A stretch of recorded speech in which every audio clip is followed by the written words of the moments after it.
पूरे बिहार में field assistant के पद पर वैकेंसी निकली है। सोचेंगे तो आप भी इसमें आवेदन दे सकते हैं। अब आवेदन कैसे करना है, वेट कीजिएगा, सभी जानकारी हम आपको बताने ही वाले हैं।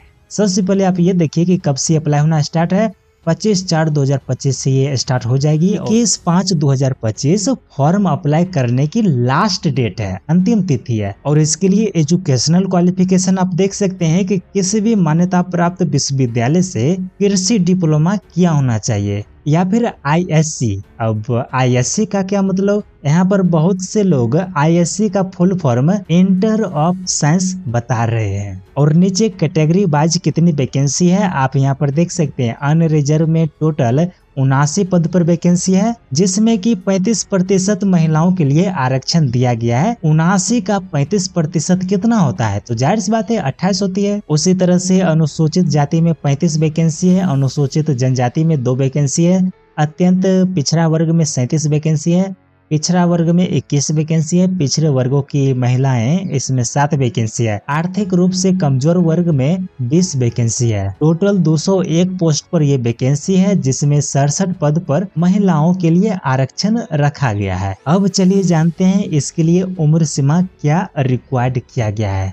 देखिए, जानने से पहले अगर इस वीडियो को आप लाइक नहीं किए हैं तो प्लीज यार वीडियो को लाइक कर दीजिएगा। ये वीडियो हम आप ही के लिए रिकॉर्डिंग कर रहे हैं। अगर आप गवर्नमेंट की लेटेस्ट अपडेट जानना चाहते हैं तो इस चैनल को सब्सक्राइब कर लीजिएगा। और आपकी एज लिमिट की गणना 1/8/2024 के आधार पर किया जाएगा। ये तो हो गई आपकी न्यूनतम उम्र सीमा 18 वर्ष। अब देखिए अधिकतम उम्र सीमा यहाँ पर क्या रिक्वायर्ड किया गया है। अनारक्षित पुरुष के लिए 37 वर्ष रखा गया है। पिछड़ा वर्ग एवं अत्यंत पिछड़ा वर्ग पुरुष एवं महिलाओं के लिए 40 वर्ष रखा गया है। अनरिजर्व महिलाओं के लिए 40 वर्ष है। अनुसूचित जाति जनजाति SC/ST के पुरुष एवं महिलाओं के लिए 42 वर्ष रखा गया है। ऑल कैटेगरी के दिव्यांग अभ्यर्थियों के लिए 10 वर्ष रखा गया है। और यहाँ पर देख सकते हैं परीक्षा की प्रकृति वस्तुनिष्ठ होने वाली है, मतलब यहाँ पर आपको एक थोड़ा छोटा सा एग्जाम देने की जरूरत होगी। फिर भी यहाँ पर देखिए क्या यहाँ पर लिखा गया है कि 40,000 से अधिक आवेदन प्राप्त होते हैं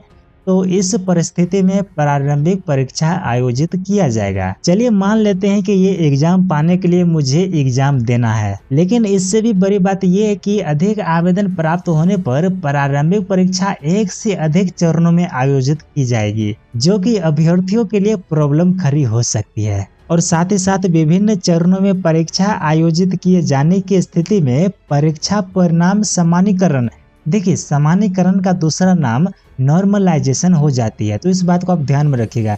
नॉर्मलाइजेशन को ध्यान में रखते हुए यहाँ पर कैंडिडेट की सिलेक्शन किया जाएगा। और इस एग्जाम में टोटल प्रश्नों की संख्या 150 रहेगी और प्रत्येक सही उत्तर के लिए 4 अंक दिए जाएंगे और प्रत्येक गलत उत्तर के लिए 1 अंक काट लिए जाएंगे। परीक्षा के लिए आपको 2 घंटा 15 मिनट का समय दिया जाएगा। अब ये एग्जाम आप हिंदी में दे या फिर इंग्लिश में दे, ये आपके ऊपर निर्भर करता है। जो कि नीचे देख सकते हैं कि प्रारंभिक परीक्षा में एक पत्र सामान्य ज्ञान का होगा। इसके अंतर्गत इतना सारा सब्जेक्ट आ जाती है, सामान्य अध्ययन, सामान्य विज्ञान एवं गणित, मानसिक क्षमता जांच, जिसे रीजनिंग कहा जाता है। अब चलिए जानते हैं प्रारंभिक परीक्षा के लिए क्या सिलेबस होने वाली है। इसे खंड क, ख, ग, घ के अंतर्गत बांट के हम देखेंगे। सबसे पहले खंड क में देख सकते हैं सामान्य अध्ययन। सामान्य अध्ययन में ये आपकी सिलेबस हो जाती है समसामयिक विषय, भारत और उसके पड़ोसी देश।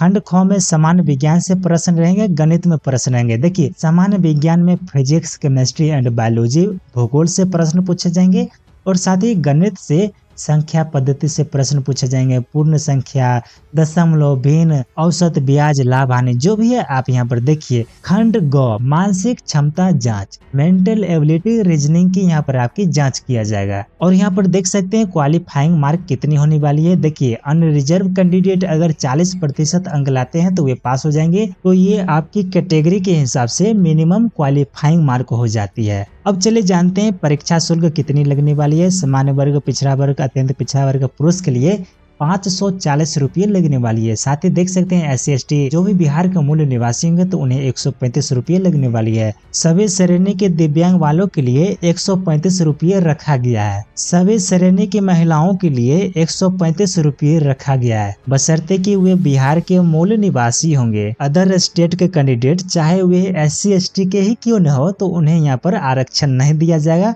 और उन्हें 540 रुपये परीक्षा शुल्क के तौर पर देने पड़ेंगे। और साथ ही यहाँ पर आरक्षण नीति देख सकते हैं, क्या किन्हें आरक्षण दिया जाएगा, किन्हें आरक्षण नहीं दिया जाएगा। जैसा कि हम आपको पहले ही बता दिए हैं कि जो बिहार के मूल निवासी होंगे तो उन्हीं को यहाँ पर आरक्षण दिया जाएगा। दूसरे स्टेट के अभ्यर्थियों को यहाँ पर आरक्षण नहीं दिया जाएगा, वैसे यहाँ पर लिखा गया है। और एक बात आप ध्यान में रखेगा कि जब आप इसके लिए फॉर्म अप्लाई करेंगे तो वहाँ पर आरक्षण वाले कॉलम को आपको टिक करना जरूरी हो जाता है। अगर आप आरक्षित कोटि के कैंडिडेट हैं और वहाँ पर कॉलम में आरक्षण का दावा नहीं कर रहे हैं तो यहाँ पर आपको आरक्षण नहीं दिया जाएगा। तो इस तरह की मिस्टेक आप मत कीजिएगा।